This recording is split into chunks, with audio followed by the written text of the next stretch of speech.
Okay बेटा, तो जो आज का हमारा चैप्टर है, चैप्टर का नाम है हमारा ग्रेविटेशन। और ग्रेविटेशन बहुत इंपॉर्टेंट चैप्टर है। इसमें जो हम न्यूमेरिकल्स करेंगे उसके लिए कुछ नए फॉर्मूले हैं और प्रीवियस फॉर्मूले यूज होंगे सारे विद लिटिल मॉडिफिकेशन। तो अब मैं आपको समझाता हूँ वन बाय वन, आप समझिए। सबसे पहली चीज ग्रेविटेशन। ग्रेविटेशन है, it is the force of attraction between any two bodies in the universe. क्या है हमारा gravitation? It is the force of attraction between any two bodies in the universe. अब ये दो बॉडी कोई भी हो सकती है, कोई भी दो ऑब्जेक्ट, मान लो मून, अर्थ, सन, अर्थ, अदर एनी प्लैनेट। और दो पत्थर भी हो सकते हैं, दो बुक्स भी हो सकती हैं, ये सारा। बट जो ग्रेविटेशनल फोर्स है ना, ये उनमें दिखता है जो बॉडी बहुत बड़ी हो। बहुत बड़ी का मतलब मून हो, स्टार्स हो, सन हो, है ना। छोटी बॉडी नहीं, जैसे कॉपी पेन, ये तो बहुत छोटी बॉडी, इनका मास बहुत कम होता है। जिनका मास बहुत ज्यादा हो, मतलब प्लैनेट्स, ये प्लैनेट्स पे ज्यादा वैलिड है। ठीक है, तो इसे ग्रेविटेशन कहते हैं। तो मोटा मोटा याद रखो, what is gravitation? It is the force of attraction between any two bodies in the universe. Universe में कोई भी दो बॉडी। ठीक है। अच्छा, अब आता है ग्रेविटी क्या होती है फिर। ग्रेविटी होती है अगर ये दो बॉडी में एक बॉडी अर्थ या प्लैनेट हो, कोई एक प्लैनेट हो। जैसे मान लो ये आपका, मान लो ये आप हो और ये अर्थ है, तो अर्थ आपको खींच रही है अपनी तरफ, तो इसे हम ग्रेविटी बोलेंगे। और मान लो ये मून है, ये अर्थ है, तो अर्थ मून को अपनी तरफ खींच के रखती है, तो दैट इज कॉल्ड ग्रेविटी। तो ग्रेविटी आपने समझना है क्या होता है। It is the force of attraction between a planet and a body. तो प्लैनेट में यहाँ हम मेनली अर्थ के साथ डील करेंगे, तो अर्थ आप लिख सकते हैं ब्रैकेट में, और अर्थ। अब आप इसे नोट करके डन बोलिए। तो हमने यहाँ पे ग्रेविटेशन और ग्रेविटी सीख लिया। ग्रेविटी की एक और एग्जांपल देता हूँ, समझो। मान लो आपके पास पत्थर है, आपने ऊपर फेंका, तो वो अर्थ की तरफ वापस आ जाएगा, तो दैट इज ग्रेविटी। यानी पत्थर एक ऑब्जेक्ट हो गया, अर्थ एक ऑब्जेक्ट हो गया, तो वो ग्रेविटी बोली जाएगी। और force between any two objects in the universe, that is called gravitation. ये बहुत ब्रॉड डेफिनेशन है, जो बड़ी बॉडीज पे लगेगा। बड़ी बॉडीज का मतलब सन, मून, स्टार, प्लैनेट, ये सब चीजें बाकी जगह। ग्रेविटी कब बोलेंगे? जब एक अर्थ हो और एक कोई दूसरा ऑब्जेक्ट हो। जैसे पत्थर और अर्थ हो गया, ह्यूमन बीइंग और अर्थ हो गया, बुक और अर्थ हो गया, या प्लैनेट हो गया। जैसे मान लो कोई बंदा मून पे चला गया, तो मून उस बंदे को खींच के रखेगा, तो वो मून ग्रेविटी हो जाएगी। हम मेनली किसके साथ डील करेंगे? अर्थ ग्रेविटी के साथ, क्योंकि हम अर्थ की बात करेंगे। आगे चलते हैं। अब जब हम आगे चलते हैं, तो जो हम ये पीछे पढ़ के आ रहे हैं ग्रेविटेशन, इसको मैथमेटिकली डिफाइन करने की कोशिश की जा रही है। अब आप समझिए, मैं आपको समझाऊंगा, मैथमेटिकली समझिएगा। यूनिवर्सल लॉ ऑफ ग्रेविटेशन, और जो ये जी है इसे ग्रेविटेशन या यूनिवर्सल ग्रेविटेशन कांस्टेंट कहते हैं, जो हम ये पढ़ के आए हैं ना ग्रेविटेशन। तो इसका सिंबल कैपिटल जी होगा। इसका नाम क्या है शॉर्ट में? ग्रेविटेशन। पूरा नाम है यूनिवर्सल ग्रेविटेशन कांस्टेंट। अब आप देखो ये क्या कहते हैं, यहाँ से बाद में पढ़ूंगा, पहले मैं यहाँ से समझा दूँ। लेट अस से ये एक ऑब्जेक्ट है जिसका मास कैपिटल एम है। ये एक ऑब्जेक्ट है जिसका मास स्मॉल एम है। मान लो ये अर्थ है, मान लो ये बंदा है, ऐसे मान लेते हैं, है ना। या मान लो मून है, कुछ भी मान सकते हो। तो ऐसे मान लेते हैं कि ये अर्थ है और ये कोई ऑब्जेक्ट है, मून है या कोई बंदा है। तो अब देखो क्या होता है। यूनिवर्सल लॉ ऑफ ग्रेविटेशन कहता है द फोर्स ऑफ अट्रैक्शन, मैं यहाँ पे लिखता हूँ, जो मैं बोल रहा हूँ वो लिखूंगा अभी। The force of attraction between two bodies is proportional to product of their mass. Product मतलब मल्टीप्लाई, ये पहला पॉइंट कहता है।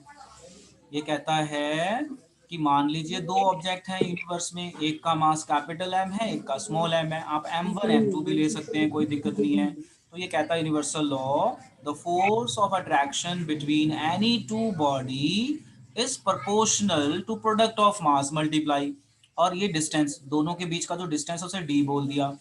एंड कहता है force is also inversely proportional. Inversely होता है 1/समथिंग, inversely proportional to the distance between them. तो square of distance between them, ये हो गई इक्वेशन 2। तो समझिए ध्यान से।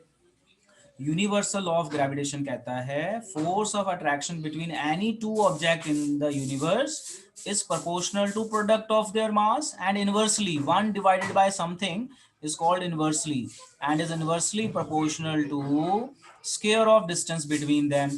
अब इन दोनों फॉर्मूले को कंबाइन कर दो, तो F proportional to m m into 1/d²। तो F proportional to m upon d² बन गया। अब आपको बताया हुआ है कि जो ये प्रोपोर्शनल है ना, इसको हटाते हैं। तो जब भी हम प्रोपोर्शनल को हटाते हैं तो एक कांस्टेंट आता है। तो ये फॉर्मूला बन जाएगा F is equal to capital G से कहते हैं ग्रेविटेशन कांस्टेंट या फिर ग्रेविटेशन m अपॉन d²। तो ये फॉर्मूला बनेगा जो आप याद रखेंगे। देखो यही फॉर्मूला दिखाया इन्होंने भी, तो मैंने आपको पूरी डेरिवेशन के साथ दिखा दिया। एक बार दोबारा सुनिए क्या डेफिनेशन है और कैसे करेंगे, फिर हम यहाँ से पढ़ते हैं। यूनिवर्सल लॉ ऑफ ग्रेविटेशन कहता है the force of attraction between two bodies is proportional to product of mass of two. तो m इंटू एम, प्रोडक्ट मतलब मल्टीप्लाई, एंड इनवर्सली का मतलब होता है divide by something, inversely proportional to square of distance between them, square of distance between them. तो square of distance हो जाएगा इनके बीच में, ठीक है। अब हम इन दोनों को कंबाइन कर देते हैं, जब कंबाइन करेंगे तो ऐसा हो जाएगा। तो इन दोनों को अगर हम कंबाइन करें तो कंबाइन करने पे ऐसा हो जाएगा, और कंबाइन में जब प्रोपोर्शनल को हटाएंगे तो जी आ जाएगा। तो इस जी को हम कहते हैं ग्रेविटेशन कांस्टेंट, जो आपको यहाँ पे दिख रहा है। अब देखो डेफिनेशन जो मैं बोल रहा था वो लिखी हुई है। क्या लिखी हुई है?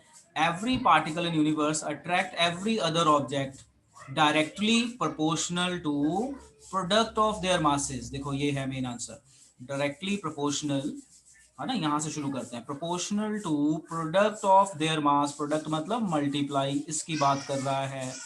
एंड इनवर्सली, इसको मैं अलग कलर से कर देता हूँ, एंड इनवर्सली प्रोपोर्शनल, इनवर्सली होता है डिवाइड बाय समथिंग, इसकी बात कर रहा है।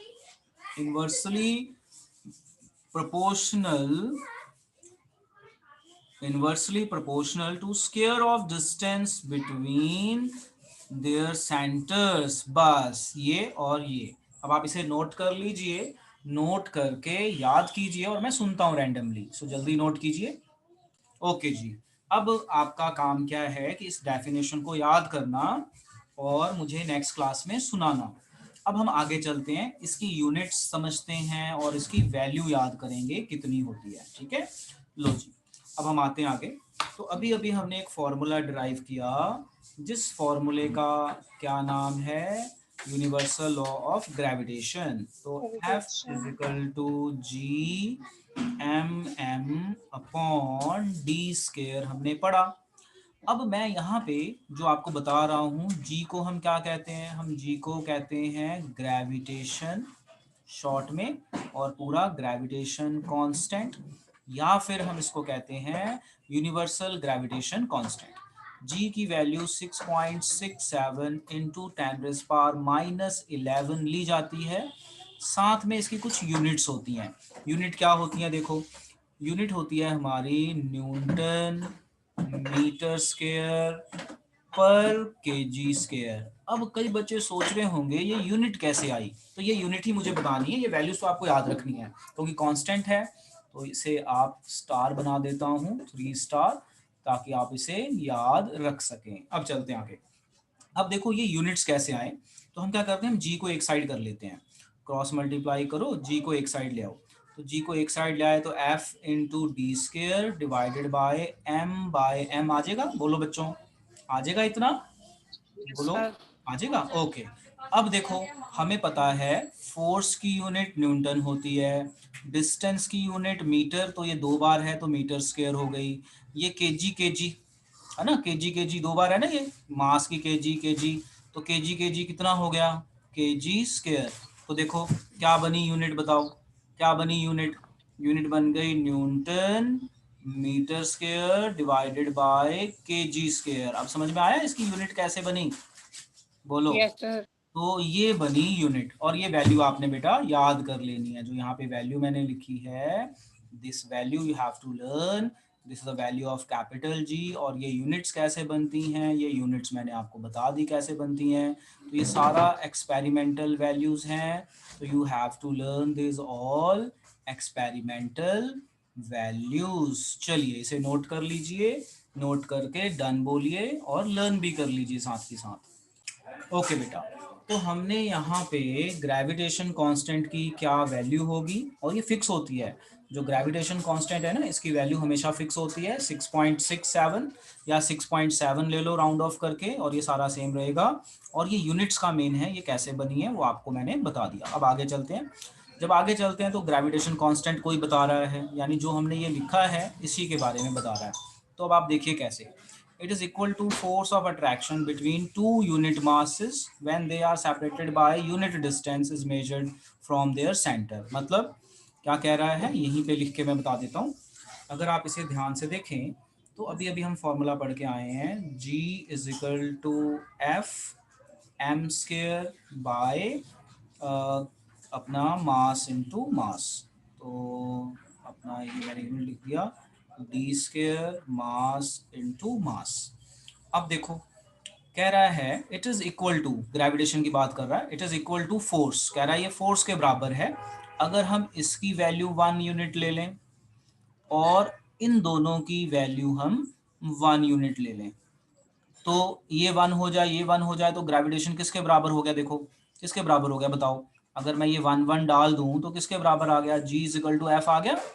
बोलो बच्चों, आ गया ना। अगर ये 1 हो जाए और ये 1 हो जाए तो G is equal to F आ जाएगा। बोलो बेटा, आ जाएगा ना, आ जाएगा, यस आ जाएगा बिल्कुल। अब देखो definition, it is equal to force, कह रहा है it is equal to force okay of attraction between two unit mass, unit mass मतलब मास 1 ले लें, when they are separated by unit distance, unit distance मतलब ये भी 1 ले ले, तो 1 1 1 1 तो कुछ भी नहीं होता, तो एफ बच गया, तो ये इसके बराबर हो जाएगा। और जी की वैल्यू ये होती है यूनिट्स की फॉर्म में, और ये है आपकी value which you have to learn, ठीक है। तो न्यूटन मीटर स्क्वायर और आपका ये आ जाएगा केजी के हिसाब से। तो यहाँ पे जो है केजी है 2 बार, तो आपका जो है ये केजी स्क्वायर के करीब होना चाहिए, ये थोड़ा सा मिस्टेक है यहाँ पे, इसको ठीक कर लेते हैं, यहाँ पे 2 लगा देते हैं और यहाँ पे 2 लगा देते हैं, बिकॉज 2 मासेस वर देयर, तो ये हो जाता है हमारा इसके बराबर। तो ये नोट कर लीजिए, नोट करके डन बोलिए बेटा। अब देखो बेटा, अब जो मैंने आपको समझाया ना ये जी के बारे में, F is equal to G M M by D square, इस पे न्यूमेरिकल भी होते हैं, तो आपको क्या बोलेंगे, फोर्स निकालो, जी की वैल्यू तो आपको याद ही रखनी है, मास दिया होगा, डिस्टेंस दिया होगा, पुट कर देना, सॉल्व कर देना, तो मैं बाद में इसका एक न्यूमेरिकल करवाऊंगा।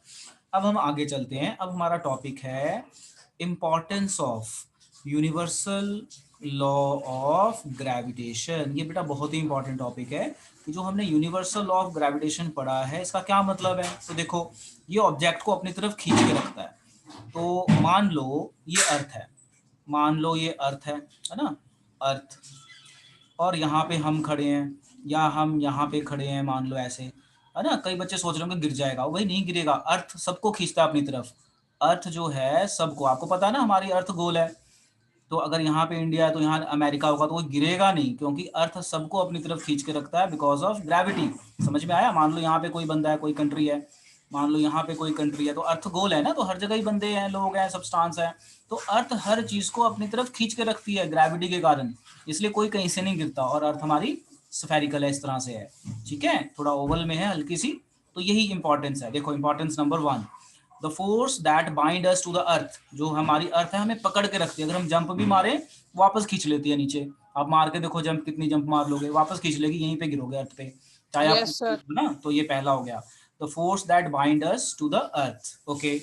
The motion of moon around the earth, अब देखो ये हम थे, अब ये मान लो मून है, ये मून है, ये अर्थ है, तो मून को भी ये अपनी तरफ खींच के रखता है, जिससे मून इसके चारों तरफ घूमता रहता है अपनी ऑर्बिट में, तो मून इसके चारों तरफ घूमता रहता है, कहीं दूर क्यों नहीं जाता, है ना। क्वेश्चन ये है कि मून अर्थ के पास ही क्यों घूमता है, सन के पास चला जाए, नहीं जा सकता, क्योंकि अर्थ ने उसको खींच रखा है, यस अर्थ की ग्रेविटी ने उसको अपनी तरफ खींच रखा है, तो वो बाहर नहीं जा सकता।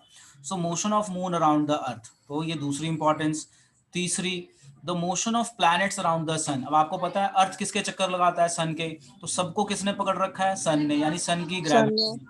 अच्छा, the tides due to moon and the sun, अब जो हमारे ओशन में टाइड्स बनते हैं वो इसीलिए बनती है कि मून अपनी तरफ खींचता है, अर्थ अपनी तरफ खींचता है, सन अपनी तरफ खींचता है, तो लहरें जब उछलती हैं तो वो ज्यादा उछल जाती हैं, जिसको हम कहते हैं टाइड, तो उछलने से वो लहरों की टाइड्स बनती हैं because of moon and sun gravitation. ठीक है, अब इसे नोट कर लीजिए और याद कर लीजिए, बहुत इंपॉर्टेंट है। एक बार दोबारा समझाता हूँ, समझिए।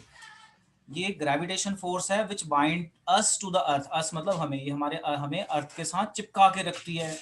मून की मोशन अर्थ के अराउंड है बिकॉज ऑफ सेम। और जो हमारा अर्थ है या दूसरे प्लैनेट है वो सारे सन के चक्कर लगाते हैं बिकॉज ऑफ ग्रेविटेशन ऑफ सन, क्योंकि सन की ग्रेविटेशन सबसे ज्यादा है। स्पाइरल गैलेक्सी है हमारी। अच्छा, the tides due to moon and sun, तो जो समुंदर है, समुंदर में जब लहरें बहती हैं तो वो कई बार उछाल मारती हैं। उछाल मारने को टाइड कहते हैं। वो क्यों मारती हैं? क्योंकि जब वो उछाल मारती है ना तो वो ग्रेविटी, अपनी मून की ग्रेविटी या सन की अट्रैक्शन में चली जाती है, जिससे लहरें थोड़ी ऊंची हो जाती हैं, जिसको हम कह देते हैं टाइड्स। सो इसे नोट कीजिए, नोट करके डन बोलिए। अब मैं एक टॉपिक और करवाऊंगा जिसमें मैं एक हिंट दूंगा कि न्यूमेरिकल कैसे करने हैं और कुछ लर्निंग पॉइंट बताऊंगा। देखो, सेलेस्टियल ऑब्जेक्ट होते हैं अर्थ, मून, सन, जो कोई भी प्लैनेट, सैटर्न, कोई भी प्लैनेट है ना, कोई भी प्लैनेट उसे कहते हैं हम सेलेस्टियल ऑब्जेक्ट। अब मैंने यहाँ पे जो लिखा है ना, ये आप अगर याद कर लें, रट्टा मार लें तो बहुत बढ़िया है ना, रट्टा लग जाए तो बहुत बढ़िया। जैसे कोई आपसे पूछे भी अर्थ का मास बताओ, तो ये है नियर राउंड 6, राउंड ऑफ कर दो तो 6 इंटू 10⁻24 kg, बहुत ज्यादा। अर्थ का रेडियस बताओ कितना है, तो ये रेडियस है 6.4, राउंड ऑफ कर लो 6.4 इंटू 10⁻⁻6। मून का देखो, मून का कम है, हमारा 24 है, मून का 22 है। पावर का फर्क है ना, जीरोस का। यहाँ पे 1.7 है, यहाँ हमारा बहुत ज्यादा है, 6 टाइम ज्यादा है। हमारे अर्थ का रेडियस मून से 6 टाइम ज्यादा है, यानी हमारी अर्थ मून से 6 टाइम बड़ी है। अब देखो, मैं यहाँ पे क्या बताना चाहता हूँ, अब मैं यहाँ पे आपको ये बताना चाहता हूँ, मान लो आपके पेपर में क्वेश्चन आता है कि भाई एक अर्थ है और एक मून है। ठीक है, मून है, इसके जो बीच का डिस्टेंस है वो d है। आप मुझे इसकी फोर्स बताइए कितनी है, फोर्स ऑफ ग्रेविटेशन बताइए। तो हमारा फॉर्मूला है F × G m m, है ना। ये अर्थ के, ये है हमारा अर्थ, अर्थ के मास को कैपिटल M मान लो। ये है हमारा मून, मून के मास को स्मॉल m मान लेते हैं, मून। ठीक है, मैंने बोला भी ये सारी वैल्यूज डाल के मुझे इसका आंसर बताओ क्या आएगा। तो आप क्या करेंगे, है ना, आप क्या करेंगे, आप जी की वैल्यू डालेंगे, मास ऑफ अर्थ डालेंगे, कितना है मास ऑफ अर्थ, ये रहा। मास ऑफ मून डालेंगे, ये रहा। फिर डिस्टेंस, अब मैंने दिया नहीं है डिस्टेंस कितना है, तो डी डाल दो। तो जो भी वहां दिया होगा पुट कर देना और इसे आप सॉल्व कर लेना। Got it? कैसे न्यूमेरिकल सॉल्व करने हैं इसके ऊपर। तो यहाँ Yes, sir.